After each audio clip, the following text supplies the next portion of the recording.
अपने मोबाइल से अपनी ITR यानी कि इनकम टैक्स रिटर्न को कैसे ऑनलाइन फाइल कर सकते हैं।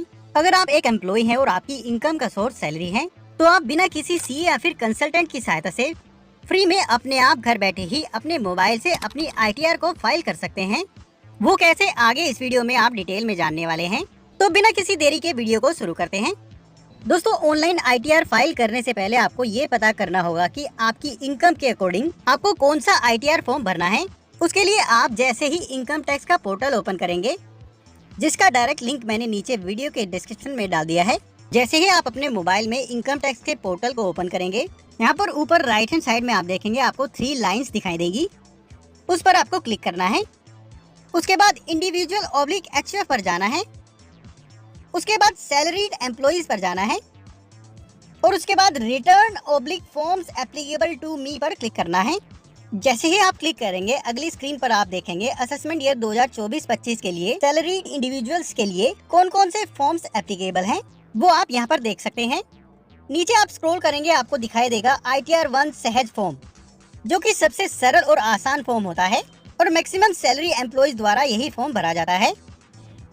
अगर आप एक इंडियन रेजिडेंट हैं और आपके नीचे दिए गए सोर्सेज में से टोटल इनकम 50 लाख तक है, यानी कि अगर आपकी total salary pension income, one house property यानी कि कोई रेंटल इनकम, अदर सोर्सेज यानी कि आपके सेविंग बैंक अकाउंट पर इंटरेस्ट या फिर FD पर interest, family pension, dividend etcetera, या फिर अगर आपकी 5,000 रुपए तक की एग्रीकल्चर इनकम है और इन सोर्सेज की टोटल इनकम को मिलाकर 50 लाख रुपए से कम है, तो आप ITR 1 सहज फॉर्म भर सकते हैं।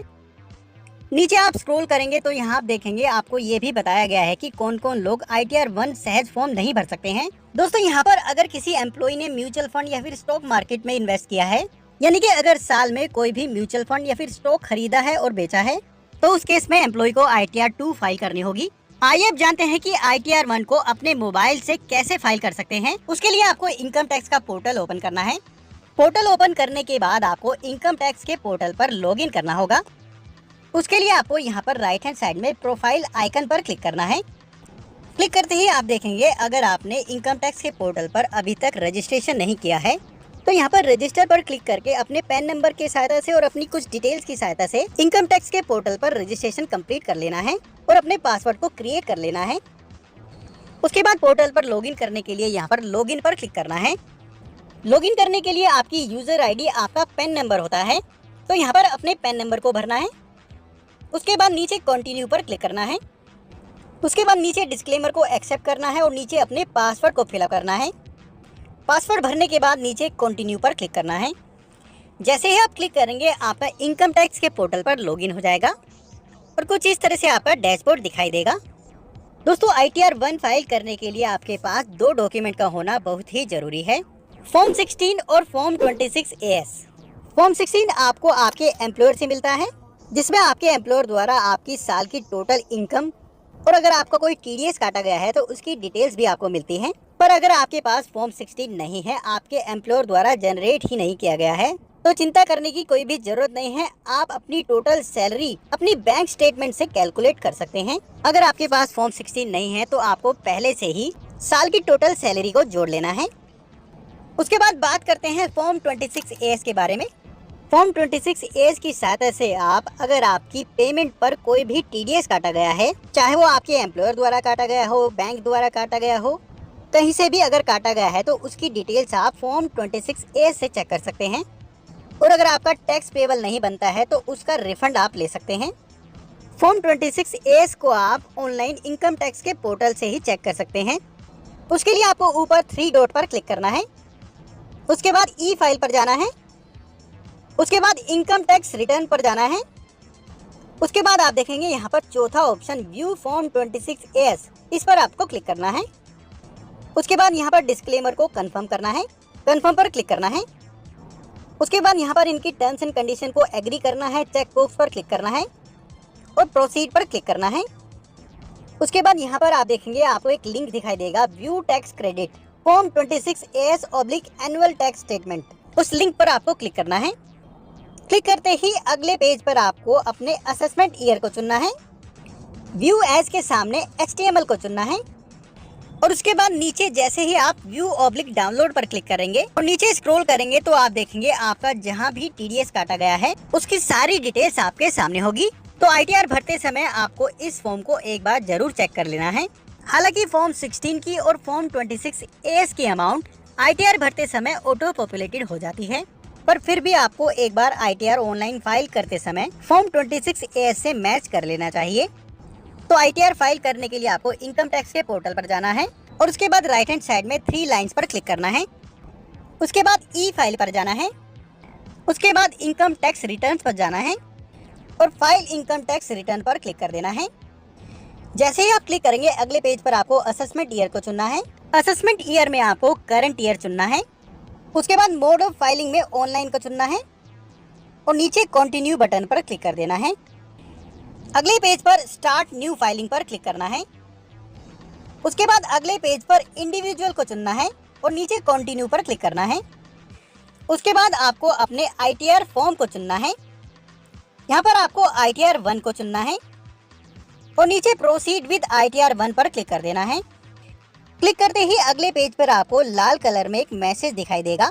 यहाँ पर आपको बताया गया है कि न्यू टैक्स रिजीम आपका डिफॉल्ट सेलेक्टेड होगा। यहाँ पर आपको ओके पर क्लिक करना है। उसके बाद नीचे लेट्स गेट स्टार्टेड पर क्लिक करना है। अगले पेज पर आपको यहाँ पर taxable income is more than basic exemption limit को चुनना है और नीचे कंटिन्यू बटन पर क्लिक कर देना है। क्लिक करते ही अगले पेज पर आपको दोबारा से एक मैसेज शो होगा, उसको भी आपको ओके करना है। उसके बाद अगले पेज पर रिटर्न समरी के नीचे आप देखेंगे ऑनलाइन आईटीआर फाइल करने के लिए आपको 5 सेक्शन पूरे करने होंगे। तो सबसे पहले आपको यहाँ पर पर्सनल इन्फॉर्मेशन पर क्लिक करना है। क्लिक करते ही अगले पेज पर आपको आपकी पर्सनल डिटेल्स दिखाई जाएंगी और यहाँ से अगर आप कॉन्टैक्ट डिटेल्स में कोई चेंज करना चाहते हैं तो उसे आप अपडेट भी कर सकते हैं। उसके बाद नीचे स्क्रॉल करना है। नीचे आपको नेचर ऑफ एम्प्लॉयमेंट में आपको अदर्स को चुनना है। उसके बाद फाइलिंग सेक्शन में आप देखेंगे 139/1 आपको डिफॉल्ट सेलेक्टेड होगा। ये ऑप्शन अगर आप रिटर्न को ड्यू डेट से पहले भर रहे हैं उस केस में सेलेक्ट करना होता है। उसके बाद आपको नीचे स्क्रॉल करना है। नीचे आप स्क्रॉल करेंगे तो यहाँ से पूछा जाएगा कि आप न्यू टैक्स रिजिम या फिर ओल्ड टैक्स रिजिम किस में जाना चाहते हैं। यहाँ पर अगर आपकी कोई इन्वेस्टमेंट्स हैं, अगर आप डिडक्शन पाना चाहते हैं तो यहाँ पर आप ओल्ड टैक्स रिजिम को चुन सकते हैं।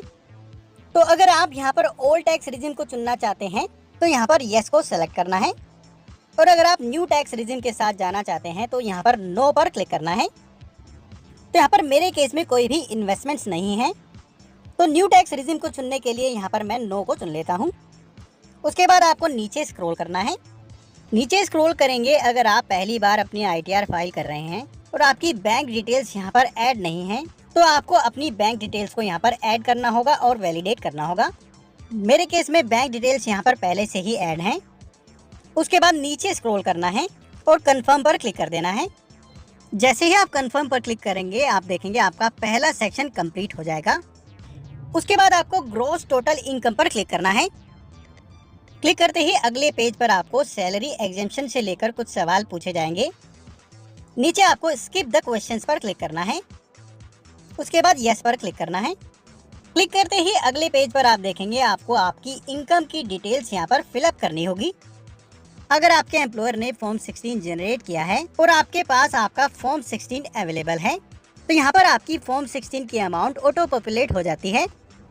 अपने फॉर्म 16 से आपको इस अमाउंट को मैच कर लेना है और अगर आपकी फॉर्म 16 जनरेट नहीं हुआ है तो आप यहाँ पर मैन्युअली भी अपनी अमाउंट को ऐड कर सकते हैं। तो यहाँ पर इनकम फ्रॉम सैलरी अमाउंट को यहाँ पर ऐड करने के लिए ऊपर पेंसिल बटन पर क्लिक करना है। उसके बाद यहाँ पर पहले ऑप्शन में आपको अपनी टोटल सैलरी को भरना है। उसके बाद आपको नीचे स्क्रॉल करना है। नीचे आप स्क्रॉल करेंगे तो नेट सैलरी के नीचे आप देखेंगे स्टैंडर्ड डिडक्शन। यहाँ पर आपको 50,000 रुपए की फ्लैट डिडक्शन गवर्नमेंट द्वारा दी जाती है। उसके बाद आपको नीचे स्क्रॉल करना है और नीचे सेव बटन पर क्लिक कर देना है। उसके बाद अगले पेज पर आपको नीचे स्क्रॉल करना है और नीचे इनकम फ्रॉम हाउस प्रॉपर्टी, यहाँ पर अगर आपकी कोई रेंटल इनकम है तो उसे ऐड कर देना है। मेरे केस में कोई भी रेंटल इनकम नहीं है। उसके बाद आपको नीचे स्क्रॉल करना है। इनकम फ्रॉम अदर सोर्सेज में आपको आपके सेविंग बैंक अकाउंट या फिर एफडी पर अगर कोई इंटरेस्ट मिला है या फिर आपको कोई डिविडेंड मिला है तो उसकी डिटेल्स यहाँ पर ऐड कर लेनी है। ये डिटेल्स भी आपकी ऑटो पॉपुलेटेड हो जाती हैं और आपकी बैंक स्टेटमेंट से आपको इस अमाउंट को एक बार जरूर मैच कर लेना चाहिए। उसके बाद नीचे अगर आपकी कोई एग्जेम्प्ट इनकम है तो उसे यहाँ पर ऐड कर देना है। हमारे केस में कोई भी एग्जेम्प्ट इनकम नहीं है। उसके बाद नीचे कंफर्म पर क्लिक करना है। जैसे ही आप क्लिक करेंगे आप देखेंगे आपका दूसरा सेक्शन भी कंप्लीट हो जाएगा। उसके बाद आपको नीचे टोटल डिडक्शंस पर क्लिक करना है। क्लिक करते ही अगले पेज पर आप देखेंगे केवल एक ही डिडक्शन है जो कि न्यू टैक्स रिजिम के अंतर्गत दी जाती है। 80CCD contribution to pension scheme of central government by employer. अगर आपकी कोई सरकारी नौकरी है और आपके एम्प्लॉयर ने सेंट्रल गवर्नमेंट की कोई पेंशन स्कीम में कंट्रीब्यूशन किया है तो उसके अंतर्गत आप यहाँ पर उसकी डिडक्शन पा सकते हैं। उसके बाद नीचे स्किप द क्वेश्चंस पर क्लिक करना है। उसके बाद यस पर क्लिक करना है। अगले पेज पर नीचे स्क्रॉल करना है और कंफर्म पर क्लिक करना है। क्लिक करते ही आप देखेंगे आपके 3 सेक्शन यहाँ पर कंप्लीट हो जाएंगे। उसके बाद आपको चौथे सेक्शन टैक्स पेड पर क्लिक करना है। जैसे ही आप क्लिक करेंगे आप देखेंगे आपके पिछले साल में जितना भी TDS कहीं भी काटा गया है उसकी टोटल अमाउंट यहाँ पर फॉर्म 26A से ऑटो पॉपुलेट हो जाएगी। इस अमाउंट को आपको एक बार 26A से जरूर मैच कर लेना चाहिए। हमारे केस में यहाँ पर कोई भी TDS नहीं काटा गया है। उसके बाद आपको नीचे स्क्रॉल करना है और कंफर्म पर क्लिक करना है। जैसे ही आप क्लिक करेंगे आपके यहाँ पर 4 सेक्शन कंप्लीट हो जाएंगे। उसके बाद आपको last section total tax liability पर क्लिक करना है। क्लिक करते ही अगली स्क्रीन पर आपको आपकी टैक्स की पूरी कंप्यूटेशन दिखाई देगी, यानी कि आपकी टोटल इनकम क्या है, उस पर आपका टैक्स कितना बना है। उसके बाद नीचे आप देखेंगे रिबेट अंडर सेक्शन 87A। दोस्तों न्यू टैक्स रिजिम में अगर आपकी टोटल इनकम 7 लाख रुपए या उससे कम है तो आपकी इनकम पर जो भी टैक्स यहाँ पर बनता है उस टैक्स पर पूरी की पूरी रिबेट मिल जाती है। उसके बाद नीचे शो कैलकुलेशन पर आप क्लिक करेंगे तो आपकी टैक्स की पूरी कैलकुलेशन यहाँ पर दिखाई जाएगी। क्योंकि हमारी टोटल इनकम 7 लाख रुपए से कम है तो यहाँ पर टैक्स पेबल आफ्टर रिबेट में 0 हो जाता है, यानी कि हमारे केस में हमें कोई भी टैक्स नहीं पे करना है। उसके बाद आपको नीचे स्क्रॉल करना है और कंफर्म पर क्लिक करना है। क्लिक करते ही अगले पेज पर आप देखेंगे आपके 5 सेक्शन यहाँ पर कंप्लीट हो जाएंगे। उसके बाद आपको नीचे स्क्रॉल करना है और प्रोसीड पर क्लिक करना है। जैसे ही आप क्लिक करेंगे अगली स्क्रीन आपको कुछ इस तरह से दिखाई देगी। दोबारा से आपकी टैक्स कैलकुलेशन की पूरी समरी दिखाई जाएगी। उसके बाद नीचे स्क्रॉल करना है और प्रीव्यू रिटर्न पर क्लिक करना है। क्लिक करते ही अगले पेज पर यहाँ पर आपको इनके डिस्क्लेमर को एक्सेप्ट करना है। उसके बाद नीचे स्क्रॉल करना है, प्रोसीड टू प्रीव्यू पर क्लिक करना है। जैसे ही आप क्लिक करेंगे आपकी ITR का पूरा प्रीव्यू आपको दिखाया जाएगा, जिसे आपको एक बार और चेक कर लेना है। उसके बाद सबसे नीचे स्क्रॉल करना है, प्रोसीड टू वैलिडेशन पर क्लिक करना है। जैसे आप क्लिक करेंगे आपका वैलिडेशन सक्सेसफुल हो जाएगा। उसके बाद आपको प्रोसीड टू वेरिफिकेशन पर क्लिक करना है। क्लिक करते ही अगले पेज पर आपको आपकी ITR को वेरीफाई करना है।